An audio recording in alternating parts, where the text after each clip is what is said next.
হিন্দু ধর্মে ভয়ঙ্কর দেবতাদের মধ্যে একজন, যার নাম শনিদেব বা বড় ঠাকুর হিসেবে আমরা সবাই জানি এবং পুজো করে থাকি। যার নাম শুনলে মানুষ কেন, দেবতারাও পর্যন্ত ভয় পায়, যিনি হচ্ছেন কর্মফলদাতা ও ন্যায়ের অধিপতি। প্রত্যেকটা মানুষকে তার কর্ম অনুসারে তিনি ফল দিয়ে থাকেন, তাই তাকে দণ্ডকারক দেবতা বলা হয়ে থাকে। আর তিনি এই দণ্ড দিয়ে থাকেন বিশেষত দৃষ্টি, ধৈয়া এবং সাড়ে সাতির মাধ্যমে। জ্যোতিষশাস্ত্র মতে কোনো রাশির উপর শনির সাড়ে সাতি শুরু হলে তাদের 7.5 বছর দুর্ভোগে সময় কাটাতে হয়। শাস্ত্রমতে সাড়ে সাতির মোট 3টি পর্যায় রয়েছে। এক একটি পর্যায় 2.5 বছরের হয়। এই প্রতিটি পর্যায় ব্যক্তির জীবনের বিভিন্ন ক্ষেত্রকে প্রভাবিত করে। শনির সাড়ে সাতি আওতায় পড়লে যে কোনো ব্যক্তিকে প্রচুর দুঃখ কষ্ট ভোগ করতে হয়। সমস্যা, চ্যালেঞ্জের মধ্যে দিয়ে তার দিন কাটাতে হয়। শনি যখন রাশি পরিবর্তন করে তখন একসঙ্গে 3টি রাশির উপর সাড়ে সাতির প্রভাব শুরু হয়। 7.5 বছর পর্যন্ত শনির প্রকোপ সহ্য করতে হয় জাতক জাতিকাকে। তবে এই সাড়ে সাতির 3টি পর্যায় রয়েছে। প্রতিটি পর্যায়ে শনি পৃথক পৃথক ফল দিয়ে থাকেন। বৈদিক শাস্ত্র অনুযায়ী শনির সাড়ে সাতির 3টি পর্যায় রয়েছে। প্রথম উদয় পর্যায়, দ্বিতীয়ত শিখর পর্যায় এবং তৃতীয়ত অস্ত পর্যায়।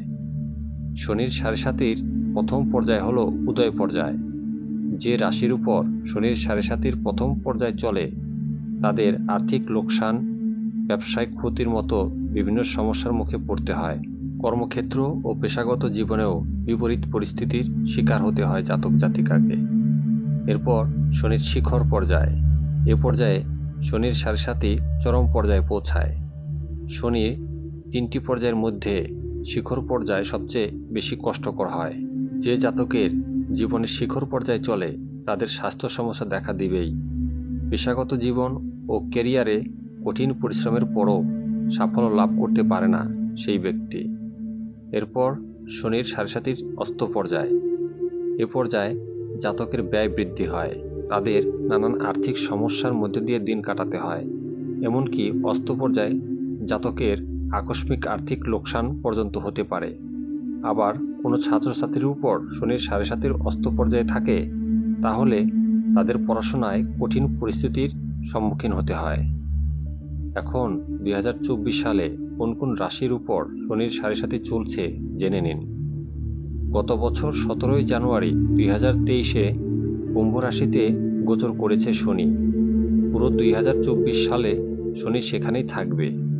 কুম্ভ রাশিতে শনির অবস্থানের কারণে বর্তমানে শনির সাড়ে সাতির দশা চলছে মকর, কুম্ভ ও মীন রাশিতে। আর বৃশ্চিক ও মকর রাশির জাতক জাতিকারা শনির ধাইয়ার কবলে রয়েছেন। বর্তমানে শনির সাড়ে সাতির প্রথম পর্যায় চলছে মীন রাশিতে, সাড়ে সাতির দ্বিতীয় পর্যায় চলছে কুম্ভ রাশিতে এবং শনির সাড়ে সাতির তৃতীয় বা শেষ পর্যায়ে চলছে মকর রাশিতে। আগামী বছর 2025 সালের 29শে মার্চ শনি কুম্ভ রাশি ত্যাগ করে মীন রাশিতে প্রবেশ করবে। 2028 সাল পর্যন্ত মীন রাশিতে থাকবেন শনি মহারাজ। এই পরিস্থিতিতে শনির সাড়ে সাতির কবলে আসবেন মেষ রাশির জাতক জাতিকারা। মেষ রাশিতে শনির সাড়ে সাতির প্রভাব থাকবে 31শে মে 2032 সাল পর্যন্ত। শনি মীন রাশিতে গোচর করার সঙ্গে সঙ্গে সাড়ে সাতির দশা থেকে মুক্তি পাবেন মকর রাশির জাতক জাতিকারা। কুম্ভ রাশিতে শনির সাড়ে সাতি চলবে 2027-এর 3 জুন পর্যন্ত। বর্তমানে কুম্ভ রাশির জাতক জাতিকারা শনির সাড়ে সাতির কারণে চাপের মধ্যে থাকবেন। আপনাদের চলছে এখন মিডিল ফেজ। এই সময় নানা বাধা বিঘ্ন, দুঃখ কষ্ট আসবে। পরিশ্রম অনুযায়ী পারিশ্রমিক কম হবে। পরিবারের মধ্যে কারো মৃত্যুর যোগ দেখা দিতে পারে।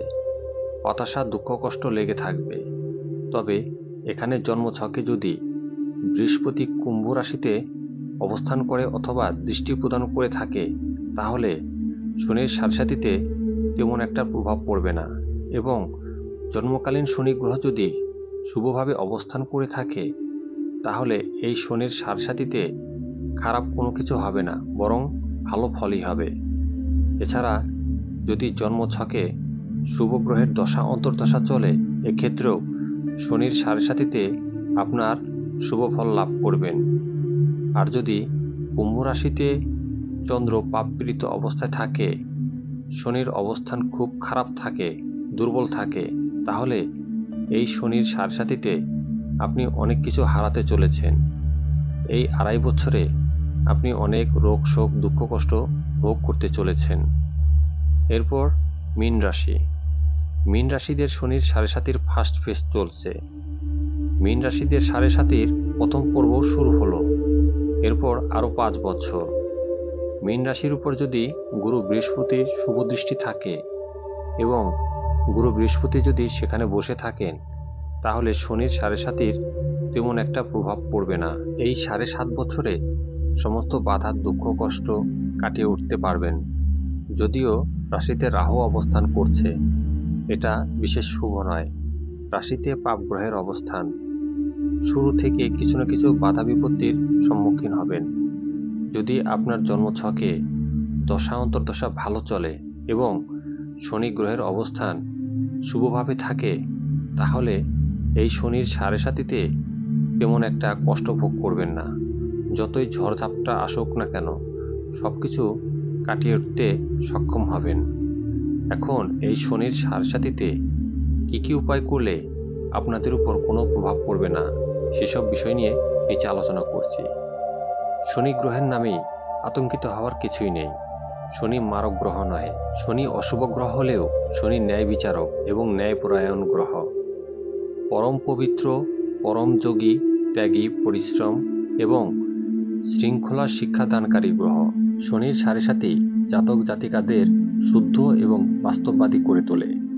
জীবনধারার কিছু পরিবর্তন শনির সাড়েসাতির অশুভ প্রভাব থেকে মুক্তি দিতে বা অশুভত্ব হ্রাস করতে পারে।